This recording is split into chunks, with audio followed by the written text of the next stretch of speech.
दोस्तों, हम हर हफ्ते बड़ी मेहनत से आपके लिए एक दिल दहला देने वाली एनिमेटेड हॉरर स्टोरी बनाते हैं। तो अगर आप हमारी यानी खूनी मंडे चैनल की कहानियां एंजॉय कर रहे हैं तो हमारे चैनल को सब्सक्राइब कीजिए और हमारी लेटेस्ट वीडियोस की नोटिफिकेशन के लिए बेल आइकन दबाना मत भूलना।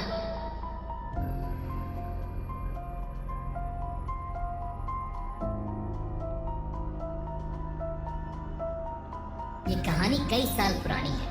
25 साल का दानिश अपने उत्तर प्रदेश के गांव से दिल्ली अपनी नई जॉब के लिए आया था और वो गाजियाबाद में एक छोटे से किराए के कमरे में अकेला रहता था। दानिश वैसे तो बहुत खुशमिजाज लड़का था, लेकिन वो आसानी से घबरा जाता था और इसी आत्मविश्वास की कमी होने की वजह से वो पिछले 2 साल से अनएम्प्लॉयड था।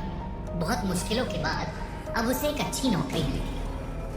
पहली सैलरी मिलते ही उसने सबसे पहले पुरानी दिल्ली में रहने वाले अपने करीबी मामा मामी और उनकी फैमिली के पास जाने का फैसला किया।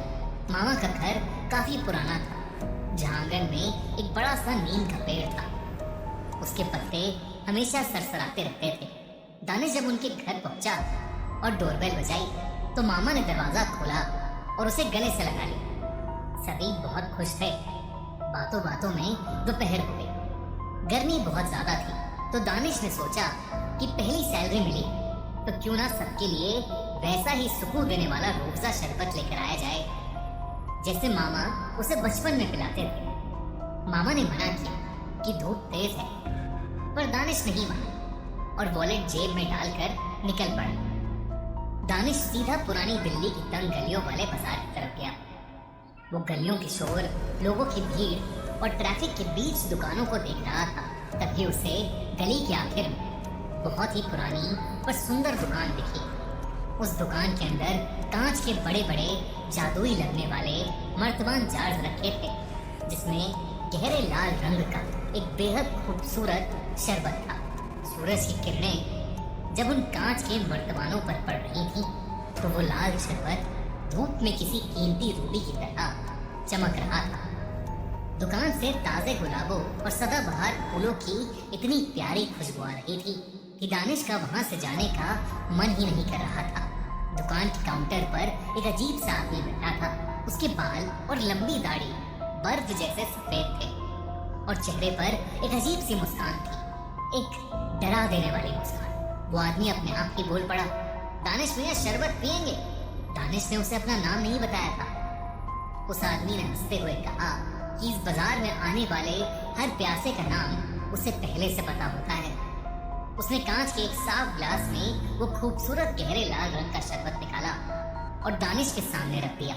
उसने बताया कि ये उसका स्पेशल शरबते रूह है। गुलाबों और फूलों की महक से दानिश का दिमाग तरोताजा हो गया।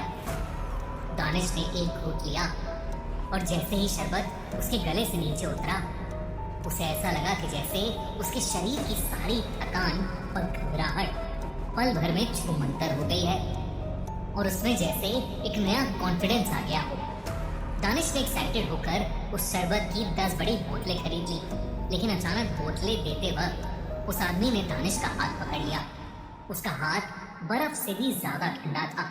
उस दुकानदार ने अपनी आंखें दानिश की आंखों में गाड़ कर बिल्कुल धीमी सरसराती आवाज में कहा, ये शरबत तुम्हारे अंदर की सारी कमजोरी को हमेशा के लिए निगल जाएगा, लेकिन इसकी कीमत ये खुद मांगेगा और जब वक्त पूरा हो जाएगा तो मैं अपना हिसाब खुद कर लूंगा। दानिश को उसकी ये बात सुनकर हंसी आ गई। उसे लगा कि ये दुकानदार उम्र की वजह से थोड़ा पागल हो गया है। दानिश ने काउंटर पर पैसे रखे, सारी बोतलें उठाई और वापस मामा के घर पहुंच गया। घर आकर दानिश ने सबको वो लाल शरबत पिलाया। मामा मामी और उनके बेटा और बेटी सबको उस शरबते रूह का टेस्ट बहुत अच्छा लगा और सबने कहा कि उन्होंने ऐसा शरबत जिंदगी में आज तक कभी नहीं पिया है। दानिश ने मामा की फैमिली के साथ डिनर किया और फिर अपने घर वापस लौट गया। उस दिन के बाद से दानिश ने रोज सुबह शाम वो शरबत पीना शुरू कर दिया। वो अब पहले से कई गुना ज्यादा एक्टिव और ताकतवर महसूस करने लगा था। ऑफिस में भी सब उसकी तारीफ करने लगे। लेकिन कुछ ही दिनों बाद एक अजीब और खौफनाक खबर आई। उसके मामा की सबसे छोटी बेटी जो रात को आइसक्रीम खाने निकली थी, अचानक घर से लापता हो गई। ये सुनते ही दानिश तुरंत मामा के घर शिफ्ट हो गया ताकि वो इस मुश्किल वक्त में उनके साथ रह सके और उनका ध्यान रख सके। पर मामा के घर में कुछ अजीब था। एक रात करीब 3 बजे दानिश की नींद एक अजीब सी आवाज से खुली। उसके मामा के कमरे से डरावनी आवाजें आ रही थी, मानो कोई 2 आवाजों में गुर्रा रहा हो। उसने छिप कर देखा तो मामा धीरे धीरे अपने हाथ का मांस निकाल कर खा रहे थे।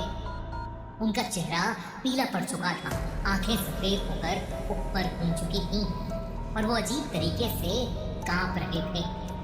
उनके मुंह से एक घिनौनी, डर पैदा करने वाली हंसी निकल रही थी, जो देखकर लग रहा था कि वो हंसी किसी इंसान की नहीं हो सकती। एकदम से दानिश के मामा अपना खून में लथपथ शरीर लिए आंगन की तरफ दौड़े और घर की ऊंची दीवार पर एकदम से चढ़े और एक भयानक झटके के साथ ऊपर से नीचे छलांग लगा दी। दानिश कुछ समझ पाता इससे पहले वो अंधेरे में अचानक गायब हो गए। जब वो रात में अपनी मामी और उनके बेटे को ये बताने गया तो वो लोग भी घर से गायब थे। दानिश को अचानक उस शरबत वाले दुकानदार की बात ध्यान आई।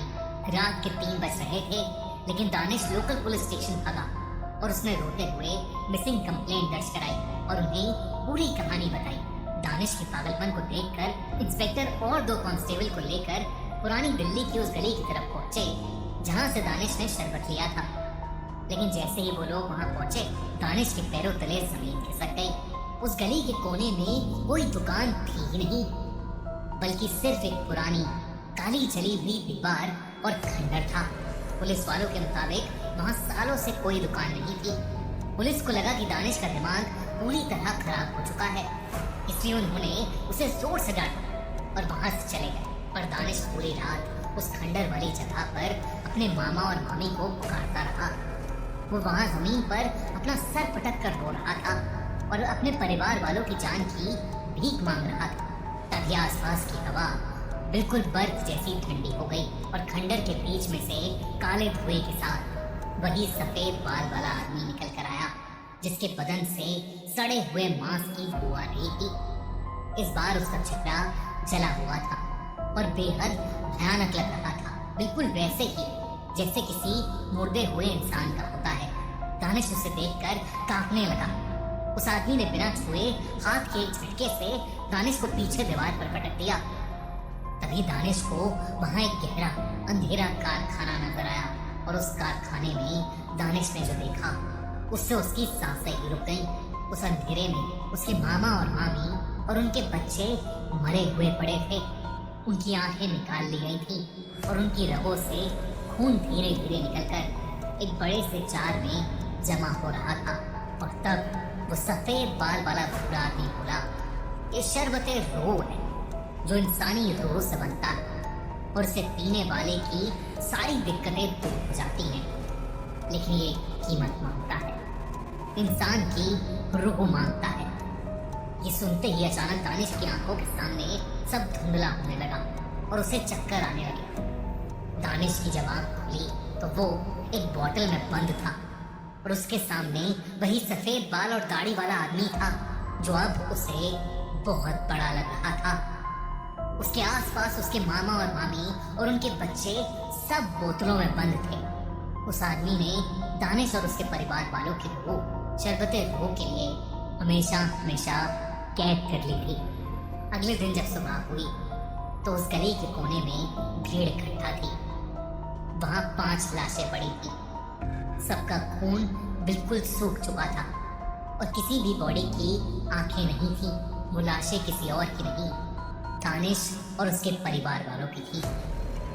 इस इंसिडेंट के बाद जब पुलिस ने छानबीन की तो उन्हें पता चला कि करीब 100 साल पहले उस गली में एक हकीम की दुकान थी जो लोगों के खून से एक गुलाब का शरबत बनाता था और उसे पीते ही इंसान की सारी दिक्कतें कुछ टाइम के लिए खत्म हो जाती थी।